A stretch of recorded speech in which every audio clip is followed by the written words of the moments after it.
Today, we're about to run an insane simulation where we try to raise one of the strangest characters from Animal Hospital as a pet, Dr. Harlow. At first, he seems like an ordinary doctor, calm, intelligent, and completely in control. But there's something strange about him. Because Dr. Harlow isn't just treating the animals, he's watching everything. And if we want to keep him as a pet, we'll have to find out what he's hiding.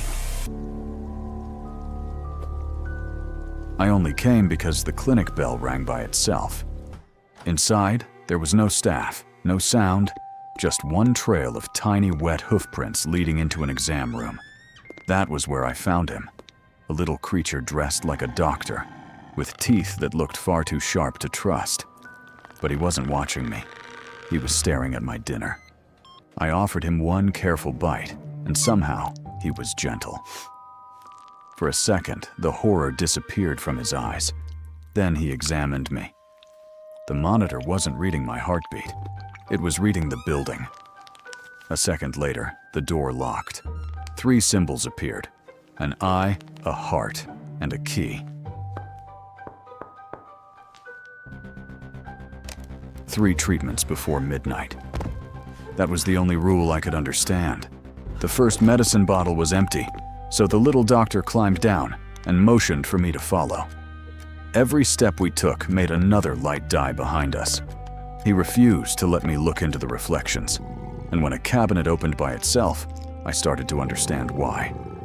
Inside was one last bottle, still warm. He was terrified when I picked it up, but he trusted my hands. The medicine didn't heal his eyes. It changed them. A glowing pattern appeared inside them, like a map. The first treatment was complete. Then something inside the wall began to move.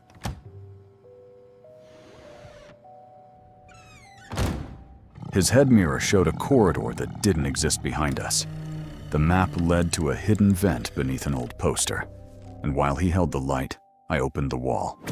Inside was a chart connecting his collar directly to the clinic's exit system. That was when I understood the truth. The coat wasn't a uniform, and the collar wasn't decoration. It was a leash. I checked him for a heartbeat and found nothing. Then the walls pulsed around us. The heartbeat belonged to the clinic itself. The moment he touched the wall, cables reached for him. Even the clock began stealing hours. The second treatment wasn't for him. It wanted the clinic's heart. The clinic finally realized we were trying to break its rules. An empty medical cart charged down the hallway like it had already chosen its next patient. I moved just in time, and somehow, the little doctor held a door open long enough for me to escape. Then lights appeared across the floor, guiding us toward an operating room. The room was empty, but the table was ready. Not for him. For me. Instruments moved on their own, and a surgical tray became the only shield I had.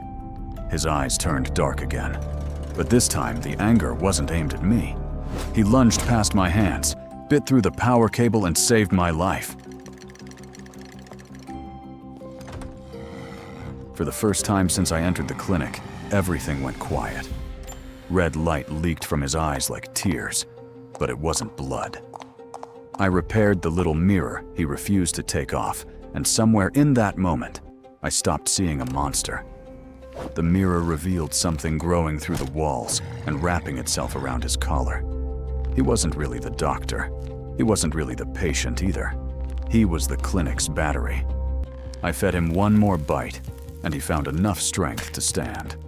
Then he opened his mouth and showed me the exit key he had hidden there all along. His mirror drew one final path, downward. 2 treatments were complete. Only freedom remained. The elevator's lowest button had no number, only the symbol of a heartbeat. We went down farther than the clinic should have been able to go. His reflection moved a second after he did, so I covered the mirror, and the elevator stopped shaking. When the doors opened, I finally saw what was underneath us. A mechanical heart built into the basement. cables twisted toward him as if they recognized their missing power source. His collar tightened the closer we came. I tried cutting it, but the machine only pulled harder. The clinic was dragging him back. Then he wrapped his own stethoscope around the railing. The thing that once made him look like a doctor became the anchor keeping him alive.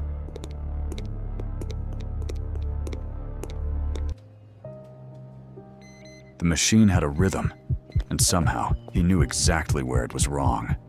Fast, fast, slow. That was the pattern. If we could interrupt the slow beat, maybe we could stop the heart without hurting him. I dragged the clinic's own defibrillator into the chamber while he carried the cable with the same strange gentleness he'd shown with the sushi. 2 pads, 1 chance. We waited through the fast beats. Then came the slow one. I fired. The entire clinic screamed through its lights as the mechanical heart stopped. Something dark rushed out of the machine, but it never found a shape. His collar released. For the first time, nothing was holding him. For the first time, he was free. Freedom came with one problem. The clinic started collapsing around us. I followed him through the corridors without hesitation now. Doors slammed, walls cracked, and one final shutter dropped between us and the exit. He held its weight just long enough for me to crawl through, and together, we forced our way past it. His little mirror reflected a beam through the dust, like a lighthouse, leading us back toward the lobby. But the final door had erased its own handle. He tapped the wall and showed me where the lock was hiding. I used the key. The door opened onto morning. He stood at the threshold, staring outside. Freedom was right in front of him, but he didn't know how to cross it.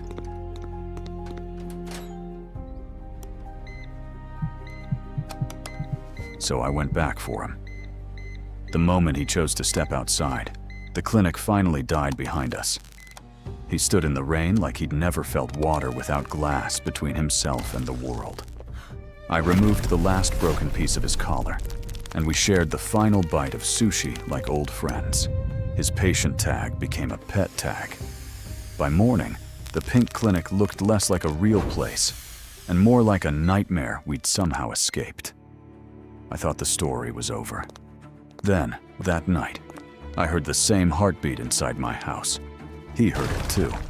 His teeth showed again. But this time, he was standing between the sound and me. I got a pet doctor. I'm still not sure what followed him home.